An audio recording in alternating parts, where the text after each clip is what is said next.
ಪುಳಿಯೋಗರೆ ಅಂದರೆ ನೆನಪಾಗೋದೇ ಮೇಲ್ಕೋಟೆ ಪುಳಿಯೋಗರೆ ಅಲ್ವಾ.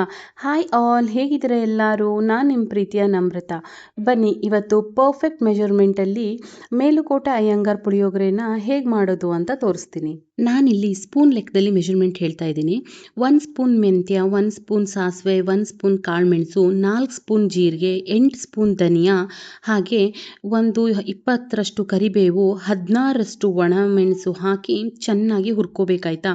ಸ್ವಲ್ಪ ಆಯಿಲಲ್ಲಿ. ಅದಾದಮೇಲೆ ಗ್ಯಾಸ್ ಆಫ್ ಮಾಡಿ ಅರಿಶಿನ ಮತ್ತು ಇಂಗನ್ನು ಹಾಕಿ ಪೌಡರ್ ಮಾಡಿಕೊಂಡ್ರೆ ಪೌಡರ್ ರೆಡಿನೇ ಆಗೋಗ್ಬಿಡುತ್ತೆ ನಮ್ಮದು ಪುಳಿಯೋಗರೆದು.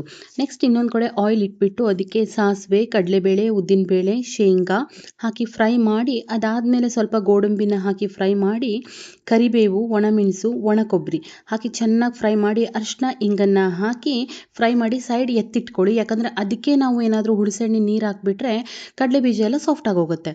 ಆಮೇಲೆ ಇನ್ನೊಂದು ಕಡೆ ಒಂದು ಲಿಂಬೆ ಗಾತ್ರದಷ್ಟು ದೊಡ್ಡದು ಹುಣಸೆಹಣ್ಣನ್ನು ನೆನೆಸಿಟ್ಕೊಂಡು ಅದ್ರ ಪಲ್ಪಿಗೆ 1 ಗ್ಲಾಸ್ ಲಿಂಬೆಹಣ್ಣಿನ ರಸ ತೊಗೊಂಡ್ರೆ 1.5 ಅಷ್ಟು ಗ್ಲಾಸು ಬೆಲ್ಲ ತೊಗೊಳ್ಳಿ. ಬೆಲ್ಲನ ಹಾಕಿ ಚೆನ್ನಾಗಿ ಮಿಕ್ಸ್ ಮಾಡಿ ಅದು ಆಯಿಲ್ ಬಿಟ್ಕೋಬೇಕು. ತಳ ಬಿಟ್ಕೊಂಡಾದಮೇಲೆ ನೀವೇನು ಫ್ರೈ ಮಾಡಿರ್ತೀರಲ್ವ ಅದೆಲ್ಲ ಮಸಾಲ ಹಾಕಿ ಪೌಡರ್, ನಿಮ್ಗೆ ಎಷ್ಟು ಪೌಡರ್ ರುಚಿಗೆ ಬೇಕೋ ಅಷ್ಟು ಹಾಕಿ ರೈಸಿಗೆ ಮಿಕ್ಸ್ ಮಾಡಿಬಿಟ್ರೆ ವಾರೆವ್ವ ಸೂಪರ್ ಆಗಿರೋ ಮೇಲುಕೋಟೆ ಸ್ಟೈಲಲ್ಲಿ ಅಯ್ಯಂಗಾರ್ ಪುಳಿಯೋಗರೆ ರೆಡಿನೇ ಆಗೋಗುತ್ತೆ. ಇದೇ ಥರ ಟೇಸ್ಟಿಯಾಗಿರೋ ರೆಸಿಪಿಗಾಗಿ ನನ್ನ ಚಾನೆಲ್ನ ಫಾಲೋ ಮಾಡೋದನ್ನು ಮರಿಬೇಡಿ. ಮತ್ತೆ ನಾಳೆ ಸಿಗೋಣ. ಬಾಯ್ ಬಾಯ್.